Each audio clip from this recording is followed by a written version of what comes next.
In today's video, we talk on grief, something that is often avoided. But we suffer a lot from grief.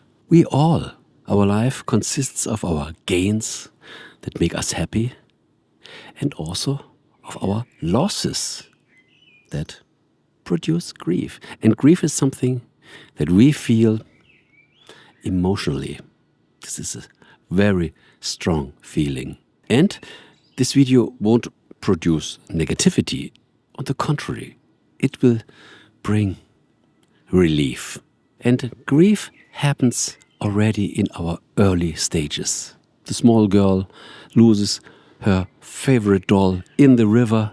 The small boy has his favorite cup. It falls and breaks. Or an animal dies in our family, our favorite pet. Later, when we grow on, we get a relationship. We are really happy. And then we lose the relationship. The friend moves to another town. You are no more together with your soulmate. Or people can die. Friends, sisters, parents. And we all love growth.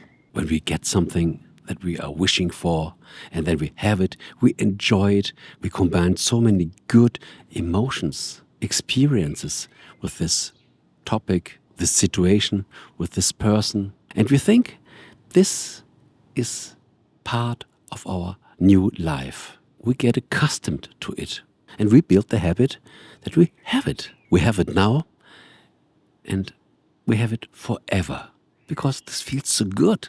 Life is growth. We get more. We get more. And we are accustomed to it. We live in a universe of abundance. And we get more, we get more, we get more. This is so much satisfaction. But life is also change. People, things, situations come in our life. We enjoy them. We get adapted to them. But as life is changing, these things go out of our lives.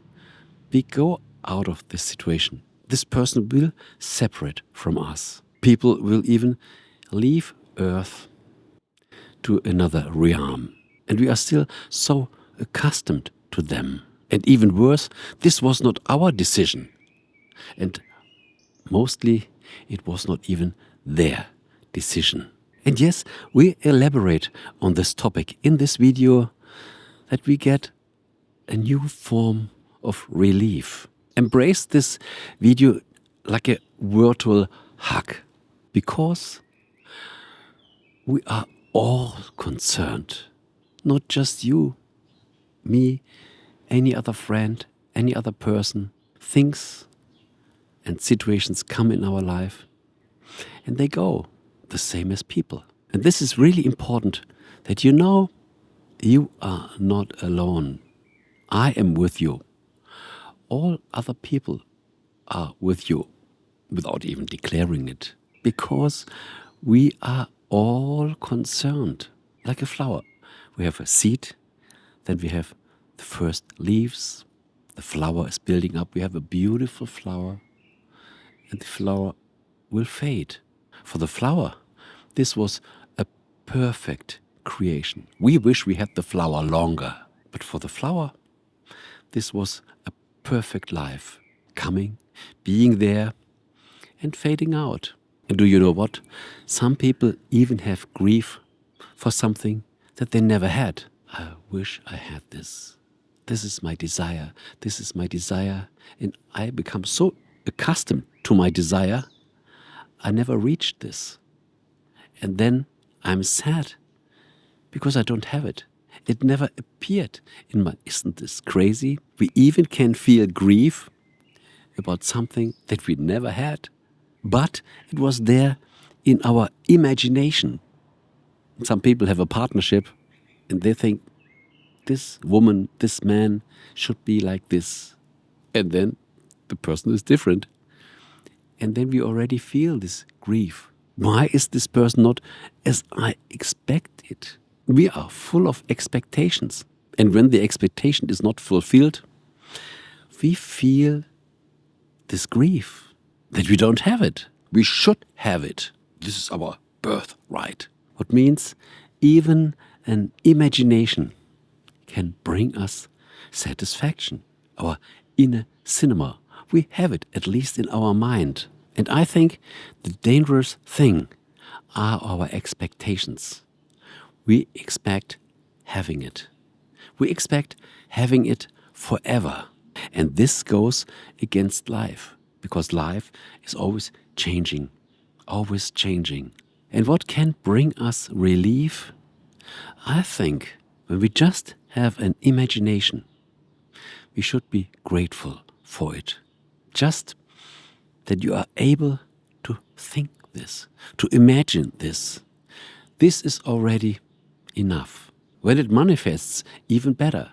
But the imagination alone is already worth a big thank you. Whatever we experienced with the cup, as long as it wasn't broken, we should be grateful for it. No cup will last forever.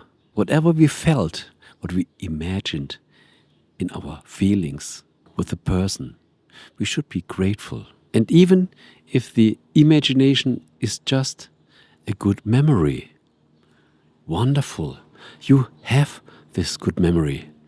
And this good memory will never turn a bad memory. When we experience something good, it will stay good forever. Isn't this fantastic? When something was good and we have this memory, it will stay good as long as we have access to this memory. And when things get worse, when things change, then it's time for us to say goodbye, especially with bad feelings. We should not repeat them. Bad feelings are there to forget, to let them go. And here comes our part, our decision making. We can think good of something because we have good experiences, or we can think bad of something. We also have bad experiences. And this means we can choose. What do we think? And what we think brings the concerning feeling. This means we can decide what we feel by choosing the good memories, the good experiences, or the bad. And we know this. There are a lot of people that only focus on the bad stuff. Negative people, depressed people, these pessimists. And then there are these optimists. They smile. They look for the good.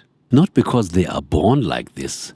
No, this was their decision. They prefer the good side. And whenever this beautiful flower faded, you still have it in your memories, in your imagination. And then we can decide, thank you that I saw you, that I experienced you with all your colors, this beautiful shape. I was with you. You were a part of my life. I even attracted you. And we all know, whatever happens in your life, this is all your attraction. And we attract a lot of things. Every second is full of manifestations, attractions. As long as you are here, still living, you can decide on the good stuff when it's physically there, or when you have it in your treasure box, in your imagination. Some things only appear for a short time in our life. Some situations, even some people. But when we describe this as a complete life, this was fulfilled, like a fly that just lives one day. Is it bad for this fly? No, this fly only lives one day. When you meet a person in the train, you sit in front of the person and you just share a smile of deep love. Might be a beautiful woman or a nice man. And you might say, I was so amazed, I fall in love with this person. But this love affair lasted just a few seconds, less than a minute. And it was complete. It was not there to last for 30 years. This was just a flower that grew really quickly. It appeared, we enjoyed maximum, and it faded away in 10 seconds. This is a complete lifespan for this moment. This moment was complete. Oh, imagine, you go in a shop, you find a beautiful glass, you buy the glass, you go outside the shop, it falls down and breaks. This was a really short possession. This was a really short lifespan of this task for you in this situation. And we shouldn't be sad about this. We shouldn't develop grief. This was just meant to be a short contact, like the person in the train. So I think it helps us to feel relief about grief when we come to the perspective that things or situations can be really short, just some seconds, but they are complete. And this helps us to love the moment when we were together with this object, with this person, even if it was just some seconds. And we are grateful for this. And we can decide to give our thanks to the moment and not to focus on the loss. We can switch our focus on the moment when it feels good, when we have it, and not on the moment when we don't have it or when we lost it. We are not lost. We still can decide where we put our focus on. Yeah, so I would be happy if you see this video as a reflection on feelings, emotions, on grief, on gratefulness. And believe me, we all experience this in our life. And the right perspective can help us a lot. Thank you very much for reflecting with me in this video. And here's much more good stuff on my channel.